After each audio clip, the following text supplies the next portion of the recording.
Hi there, I would like to share some thoughts on the Rab CWIF, the Climbing Works International Festival that took place last weekend in Sheffield. A really good way to start the competition season, the international competition season. And first of all, starting with the results, already starting with the qualifying round, I was surprised to see strong climbers like David Finlenburg from Germany outside of semis, or Jim Pope, or Tilos Rota from Norway. One of the Japanese climbers, Tomoaki Takata, didn't make it to semis.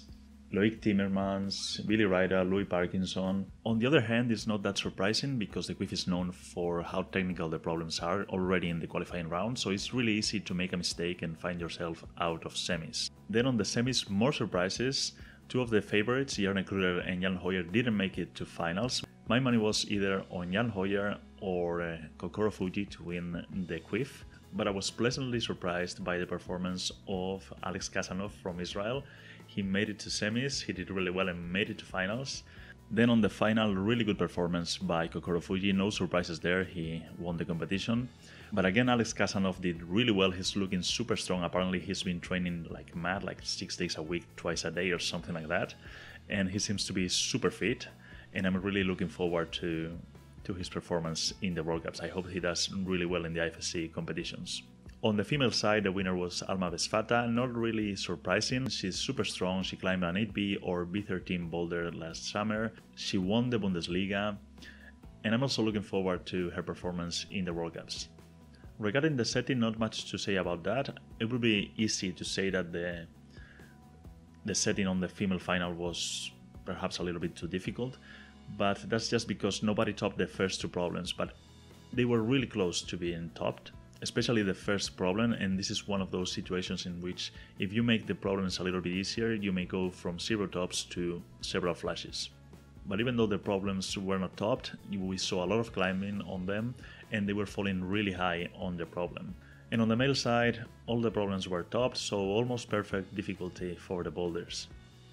The live stream was really good, it worked perfectly, even when they were doing this thing going between the studio and the mat. Shona Coxey was on the mat.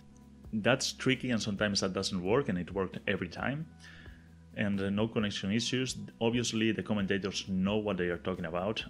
Even if you didn't know who they were, I think it just takes a few minutes of listening to them to know that they know a lot about climbing, and that really helps when when listening to a commentator.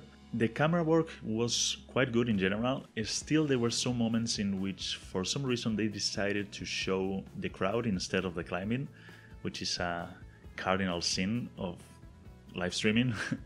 For instance, right here, Kokoro is about to start climbing, and Kokoro is obviously one of the biggest stars of the night, and they cut to the crowd. And these are some fine looking people, but I prefer to see the climbing. To end up on the positive, they showed the clock, they showed stats about the wall and the problems, who set the problems, the temperature of the wall, how overhanging was the wall. It would be interesting to have this information in the World Cups. I understand that in the World Cups every wall is different and it's a little bit trickier, but still it would be interesting to have this kind of stats.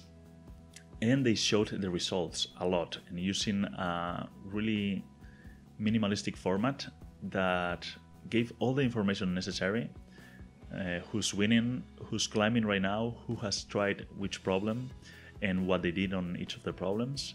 At the same time, the results didn't occupy too much space on the screen, so it was easy to understand and easy to show on the screen because you were not getting in the way of the climbing. So yeah, a really good way to show the results. And finally, what did we learn from the CWIF going into the World Cups? Not much, because many mega stars did not compete. Shona Coxey did not compete, the Austrians were having their national competitions, did not compete, the French didn't compete, the Russians were having again their nationals. From Japan, only Kokoro was there, John Won-chon wasn't there, so a lot of mega stars didn't compete in this edition of the CWIF, so we don't have that much information about who's strong and who's stronger than who.